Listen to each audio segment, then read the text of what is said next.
Welcome to అమ్మ కుట్టి vlogs. అందరూ ఎలా ఉన్నారు? బాగున్నారా?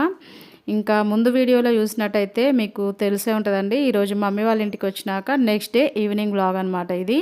మేమైతే మధ్యాహ్నము హాస్పిటల్కి వెళ్ళి పెద్దమ్మని చూసి వచ్చేసినాం.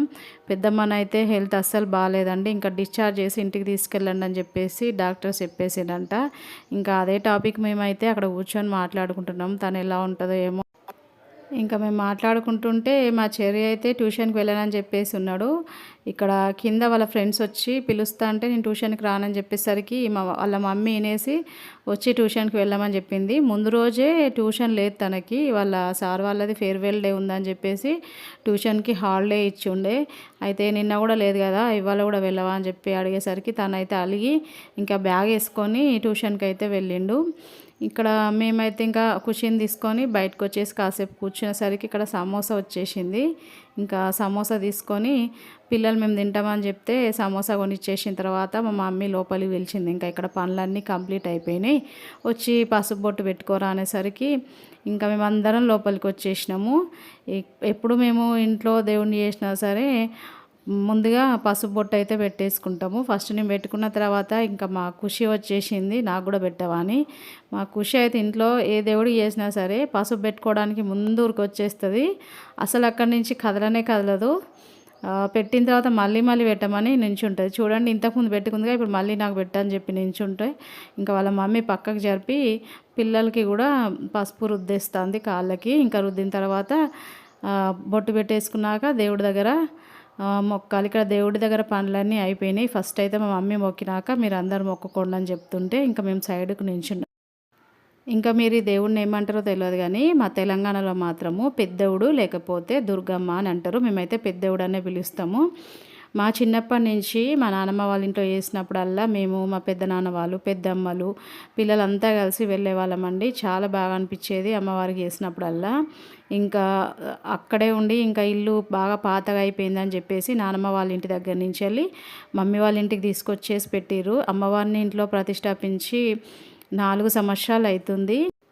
మనము దుర్గమ్మకు చేసినప్పుడు మనసులో ఏది మొక్కుకుంటామో అదైతే ఖచ్చితంగా అవుతుందని చెప్పేసి మా మమ్మీ చెప్తూనే ఉంటుంది ఎప్పటికైనా కూడా. అలాగే మీరు చూడండి, ఇక్కడ నేను ఎడమ చేతితో మొక్కుతున్నా. మీకు డౌట్ రావచ్చు, అదేంటబ్బా ఎడమ చేతితో మొక్కుతుందని చెప్పి. మా నానమ్మనైతే ఇంట్లో దుర్గమ్మని చేసినప్పుడు ఇట్లానే మొక్కేదంట. అదే పద్ధతిలో మా మమ్మీకి చెప్పేదంట. ఇంకా అదేవిధంగా మా మమ్మీ మాకు చెప్తే మేము కూడా అలాగే ఎడమ చేతితోటే అమ్మవారిని మొక్కుతాము. ముఖ్యంగా చెప్పాలంటే మనము దుర్గమ్మని ఇంటి ఆడపడుచులాగా చూసుకోవాలంట అండి, లేకపోతే తనకు కోపం వచ్చేస్తుందట. అదే మా మమ్మీ చెప్తుంది నాకు. ఇంకా ఇక్కడ ఆమెకి అన్ని నైవేద్యము పెట్టి అన్ని సెట్ చేసిన తర్వాత ఇంకా పిల్లలైతే ఒకరి తర్వాత ఒకరు వచ్చేసి మొక్కుతాళ్ళు. అందుకే దుర్గమ్మకి చేసిన రోజున ఇంట్లో నుంచి ఆడబిడ్డ బయటికి కాలు పెట్టొద్దు అని చెప్పి అంటారంట. అందుకే మా మమ్మీ నన్ను ఈరోజు ఇంటికి వెళ్ళొద్దు అని చెప్పింది. అందుకే నేను ఇక్కడ ఆగాల్సి వచ్చింది. ఇక్కడ మా మిల్కమ్మ వచ్చి మొక్కుకుంటుంది. నేను చెప్తానా మంచిగా మొక్కుకో, నాకు చెవు నొప్పి తగ్గాల, అలాగే నేను మంచిగా చదువుకోవాలని చెప్పి మొక్కంటే సరే మమ్మీ నేను మంచిగానే మొక్కుకున్నా అని చెప్పి చెప్తాను. ఇంక ఇక్కడ మా చిన్న తమ్ముడు వచ్చేసిండు లాస్ట్కి. మొత్తం మీరు కౌంట్ చేసిరా అండి, ఇంట్లో మొత్తం 13 మెంబర్స్ ఉన్నారు. ఇంకా మా ఆయన ఉంటే 14 మెంబర్స్ అయ్యేవాళ్ళం. ఇంకా మా చిన్న తమ్ముడికి మ్యారేజ్ కాలేదు. ఇంకా వానికి మ్యారేజ్ అయితే మాత్రం ఇంకా మా ఫ్యామిలీ ఇంకొంచెం పెద్దగానే అవుతుంది.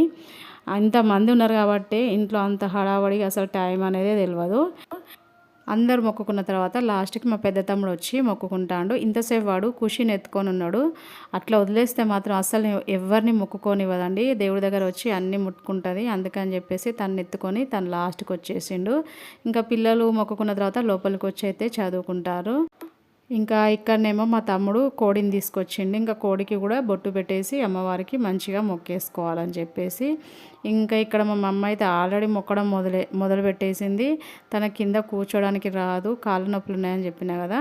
ఇంకా వాడు బొట్టు పెట్టి ఇచ్చేసాడు అనుకోండి, ఇంకా కోడిని పట్టుకొని కూడా అమ్మవారికి మంచిగా మొక్కుకుంటుంది. ఇక్కడ చూడండి, కాసేపటికే మా ఖుషి మళ్ళీ వచ్చేసి ఇక్కడ మా తమ్ముడేమో అన్నీ అక్కడ దేవుడి దగ్గర తీసేస్తుంది కావని చెప్పేసి ఎత్తుకున్నాడు. ఇక్కడ నేనైతే మళ్ళీ చికెన్ కర్రీ వండడానికి లేట్ అవుతుంది అని చెప్పి ముందుగానే ఉల్లిపాయలు పచ్చిమిరపకాయలు కట్ చేసుకుంటున్నా. ఇంకా పిల్లలు చాలామంది ఉన్నారు కాబట్టి కొంచెం ముందుగానే వంట చేస్తే తింటారు కదా అని చెప్పి చికెన్ వచ్చేవరకు కట్ చేసి పెట్టేసాం అనుకోండి, వచ్చిన తర్వాత ఫాస్ట్గా వంట చేసుకోవచ్చు. ఇప్పటికే టైం వచ్చి 8 అయితే అయింది. ఇంకా వంట చేసుకొని తినే వరకు ఏ టైం అవుతుందో ఏమో. పిల్లల్ని కూడా చదువుకోవటం అయిపోయింది. ఆకలి అవుతుందంట పిల్లలు చెప్తుండ్రు. ఇంక ఇప్పుడైతే వంట చేసుకొని తిని పడుకున్నాక మళ్ళీ రేపు పొద్దున ఇంటికి వెళ్ళిపోవాలి.